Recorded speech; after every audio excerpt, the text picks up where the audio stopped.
A Tall and Small Collection, Season 2, Chapter 23, Sick Day. Ray had been home in the confines of the borrower comforts for the past few days. He felt a little achy, had a slight cough, and was using it as a perfect excuse to work on his pesky projects. Hero had also been busy, so hanging out with him hadn't happened in about a week. Plus, with everything that happened recently with him and with Sam, Ray had to take a moment to make sure he was ready for anything his comrade had to throw at him. This was why Ray decided to take a couple of days and get over his cold. Today, Ray felt a little better, so Soren decided to go out and see who he called a friend of his. Most likely it was Bay. Ray noticed that it was the exact same language he used when he met Lucy, so Ray knew something was going on. It wasn't really his business, but there was something about the way Soren was seeing whoever it was. For one thing, it was definitely becoming more frequent. Then again, Soren deserved some time to enjoy life. He had a lot of bad things happen, and he deserved to be happy. Ray had his own thoughts about what, or rather, who, could make Soren happy, but kept those thoughts to himself. Those thoughts were far from his mind today, however, as he rushed through the walls. He had shuffled out of his room for a drink of water when he noticed Maisie lying down in the living room on the floor, Bunny off to the side. Her cheeks were a bright rosy red, and she was coughing. She was fine this morning, but didn't have a lot for breakfast, but she did that from time to time. She had a little cough, like Ray and Dorian, but it hadn't gotten this bad. Was it going to get much worse? Ray didn't want to find out. He grabbed a glass of water and brought it over to Maisie, hoping he could get her to drink a little something. However, when he rushed over and touched her face, he felt how his little niece was burning up. She whimpered and squirmed at the brush of his fingers. Ray sat Maisie up and pressed the cup to her lips. "Here, Maisie, take a sip. Want a drink?" asked Ray. Maisie's eyes fluttered open, and she took a few sips. Ray felt elated. Being sick meant you needed liquids, and if she was drinking, he knew what to do, right? His victory, sadly, was short-lived. She looked over at him sleepily, a glaze over her eyes and snot dripping from her nose. In an instant, she leaned over and lurched, upchugging what little bit she hid from breakfast, as well as the water she just took. Maisie coughed and was only awake for a few seconds after getting sick down her front before she fell unconscious, pulled back into a sickened slumber. This was bad. Ray had seen something like this before. They all had it when... No. A chill ran down his spine as memories were pulled to the forefront of his mind. They didn't know what to do before, but things were different now. Trembling, he pulled Maisie up into her backpack and wrestled it onto his back, before heading as fast as he could through the walls to the kitchen. Dorian wasn't back yet, so he had to be down with Ashlyn, right? Another round of coughs made Ray move faster, leaping over a couple of beams when he knew he should have been more cautious. "Hang on, Maisie. You're going to be fine," he said over and over, as if saying it would make it true. He rounded the corner and saw the secure line. Perfect. He slid down it and landed on the edge before bursting through the electrical cover to the countertop. He saw Dorian's practice bag and the electronic device, but he wasn't on the counter. His mind began to panic. Dorian wasn't there. Why wasn't he there? He should be practicing music. The teen's eyes darted off to the clock on the oven. Ashlyn should be home now, right? Ears ringing, lungs screaming for air, and ruled entirely by adrenaline.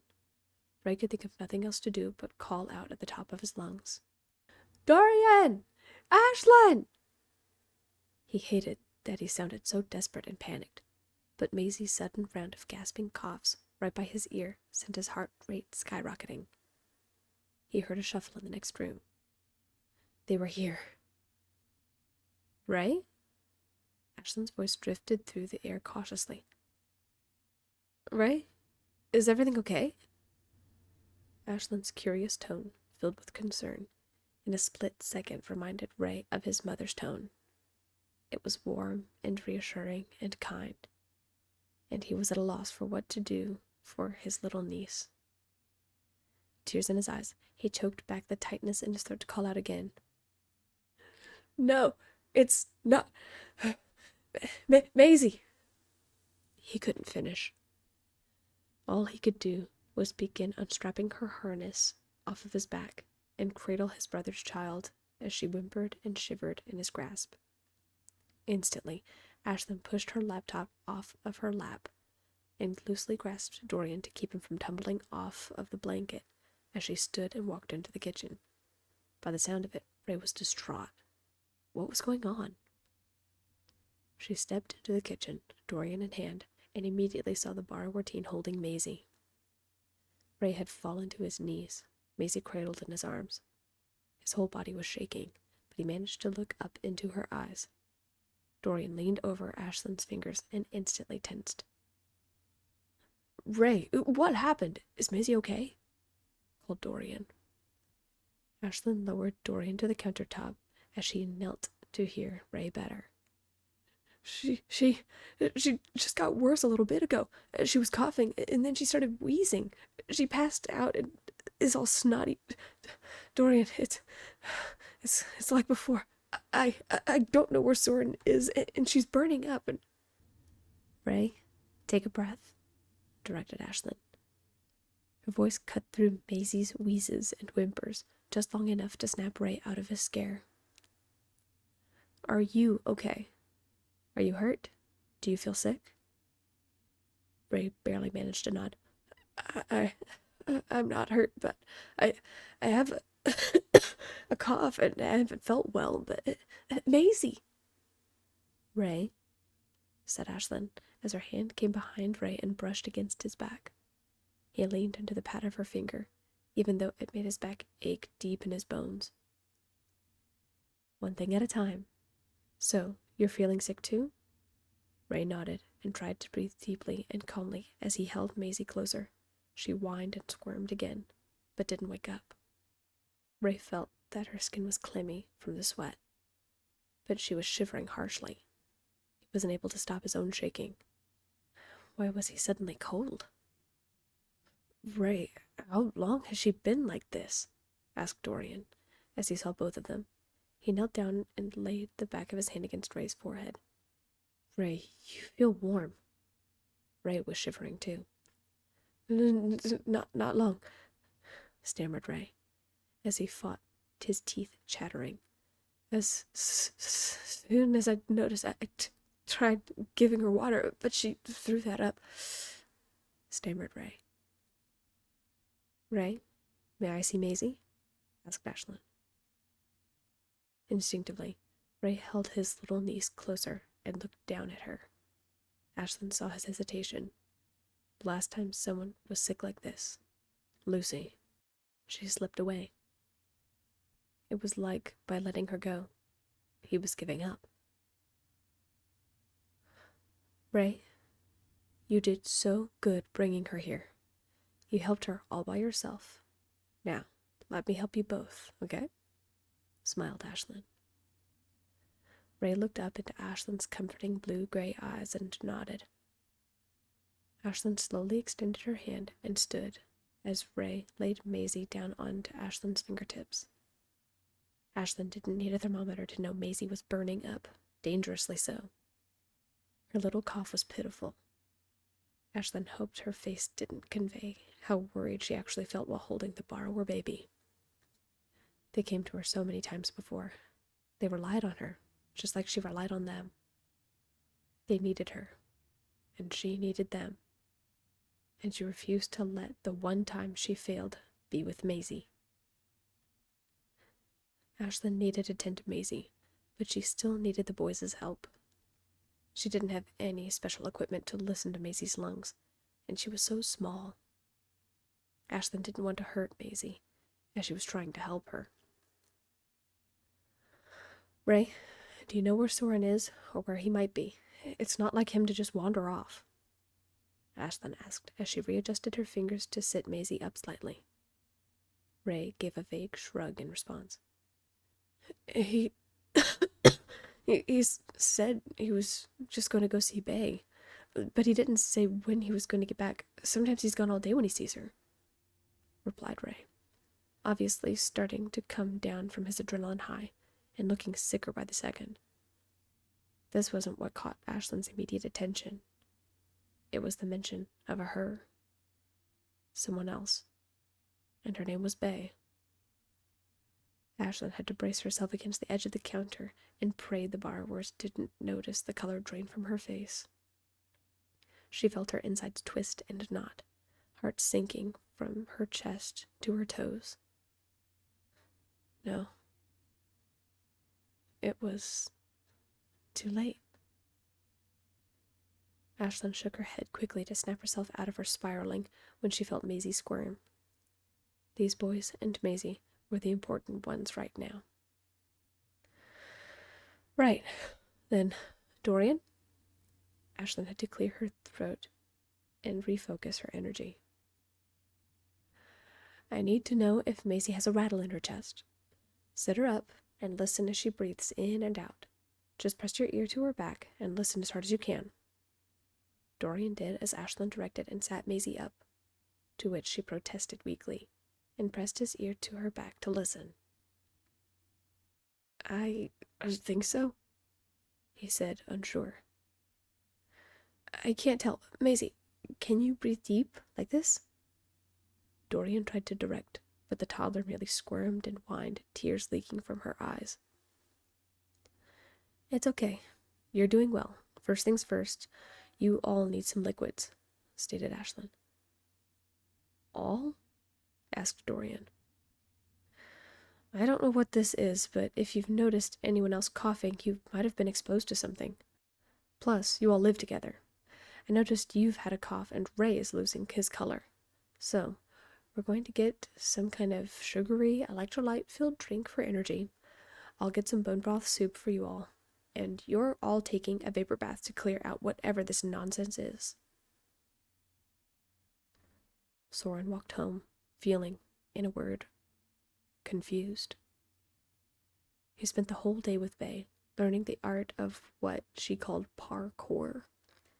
It was similar to any other borrowing lesson of climbing, leaping, and dodging, but it was, to Soren, more reckless. It was effective, and Soren took to it quickly, but it relied on a little more risk than he was often willing to take, except in an emergency. They laughed and joked, and it felt good. It had been too long since Soren took a moment to enjoy the company of someone else, specifically a woman his size. After climbing the exterior greenhouse wall on the roof and making their way back, Bay leaned in, and he found himself leaning back with a kiss goodbye. While it had been nice, it felt off, like something was missing. Too soon, maybe? Worried about Ray's cough? Possibly. Not right? Well, that was up for debate. Soren walked back along the beams, daring to jump down a few wires just for the rush of free-falling. The whole way home, he wondered in the back of his mind if just enjoying Bay's company would be enough to become something more. And again, did he want it to be something more? Or was his heart pulling him to someone else? Soren stood outside his home for several minutes, collecting his fragmented thoughts before pushing the door open. "I'm home," he called as he closed the door behind him. Instantly, he knew something was off. Dorian wasn't there humming. Ray's door was open. Most telling was that Maisie's bunny was on the floor. "Guys?" Soren darted about in the house, but didn't see anyone else around. What happened? Grabbing Maisie's bunny and an extra hook, he rushed through the walls to the look-in points. They weren't in the kitchen or the living room. He went to the one in Ashlyn's room last, but didn't see them. But he could hear them. In the last check, he stood over the vent by the bathroom, and, sure enough, the sound was loudest there. There were no look-in points in the bathroom, so he ran back to the secure line they made in Ashlyn's room by the unused electrical outlet. Each place he had gone made him feel more and more uneasy. Why was no one home? They usually left a note before going anywhere, and they always made sure Maisie had her bunny. His hands gripped the line, but Soren let himself slide down faster than he would have liked until he landed harshly on the ground. The impact made him pause as the initial jolt made his once broken leg twinge. Like walking on a leg that fell asleep, Soren had to take a few steps cautiously to make sure he didn't strain or fracture anything with a healed break like he had done before. Once in the clear, he jogged to the partially cracked door in time to hear Dorian speak. "Why won't my nose stop running?" "That means it's working," said Ashlyn reassuringly. "Here's another tissue." What was working? Tissue? Soren slipped into the bathroom and was immediately hit with the smell of mint and some other pungent odor that was both overwhelming and pleasant hanging in the humid air. Ashlyn was standing with her back to the door, and she was leaning over the sink. She was still wearing her work clothes, which was unusual. When did she get back? It was late. A round of coughs and whimpers that belonged to none other than little Maisie made him stop dead in his tracks. Blood running cold, he could only listen as he was frozen in place as Ashlyn soothed his daughter. "Oh, I know, sweetheart. Do you want some more bubbles?" Ashlyn asked as she leaned forward, something that looked like a straw in her hand. Maisie's whimpers stopped, and the sound of splashing replaced it. Soren's head was swimming. He felt nauseated. Were they sick? Soren snapped out of his stupor long enough to remember how to form coherent thoughts and called out, "Ashlyn?" Ashlyn's slightly hunched posture over the sink shifted in an instant, shivering and becoming rigid as she looked over her shoulder and into his hazel eyes. The smile she gave was sympathetic at best, confirming Soren's fears that something was very wrong. "Hey, Soren, welcome to the party." "Soren's home?" Soren heard Ray ask, followed by a bout of coughs. "Just arrived," said Ashlyn as she glanced to Ray and then back to Soren. "How are you feeling? Sick at all? Chest tightness? Cough?" "No. What is going on?" Ashlyn nodded in response to Soren's question. "If you're not feeling sick, then come up at your own risk. Everyone up here has the sniffles and a cough," said Ashlyn. Soren nearly collapsed under these words. "Sick?" he breathed, not intending for Ashlyn to hear him. Without a second thought, he approached. "Of course I want to come up. Everyone?" asked Soren. Ashlyn knelt while keeping one hand firmly on the counter, seemingly unable to move it, as she laid her left hand on the ground. Soren clambered on without hesitation onto her palm, noting instantly how pruny her fingers were from the deep ridges in her finger pads. It was obvious she had been at this a while. The moment Ashlyn's hand crested over the side, Soren caught his first sight of what had been going on since he was away, and it felt like a punch in the gut. Ray and Dorian had stripped down to their undergarments and were sitting in the sink up to their chests in warm water. The water itself smelled like mint and something else he didn't recognize, but he couldn't place it. Both boys had snot running out of their noses, and their cheeks were flushed pink. Ray looked tired and a little worse for wear, but it was clear Dorian was fading fast. It was seeing Maisie that made his heart clench in an untouchable, aching pain. Ashlyn had Maisie sitting in a hard plastic container on her own. Ashlyn's hand was in the water, and Maisie was propped up from behind in the crook of Ashlyn's thumb and index finger, keeping her upright in the water that was just at her middle. Her chunky-cheeked face was completely flush, and she looked exhausted. Her sweet eyes dulled with a glaze that could have only come from a harsh combination of sickness and crying. Unlike Dorian and Ray, her bath had bubbles and pieces of cut-up straw floating on the top. She looked so small and pitiful, but her sweetness hadn't dulled in her sickness, as she smiled weakly when she spotted her dad and leaned back against Ashlyn's hand, nuzzling her slightly. Also, unlike Dorian and Ray, Maisie was fully clothed. Soren flew to her side, climbing into the water, and knelt to check up on her. Her skin was burning up, but she still managed a small smile before she went into a coughing fit. Soren, chest tight, held on to Maisie as she coughed and whimpered pitifully. Involuntarily, he started shaking. How long had she been like this? It must have been recent. He saw her just this morning. With how quickly it set in, could it be the same sickness as before? His mind started spiraling.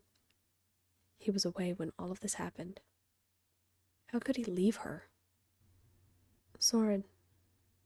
Ashlyn's fingers pressed into his back, and the sound of his name snapped him out of his mental spiral.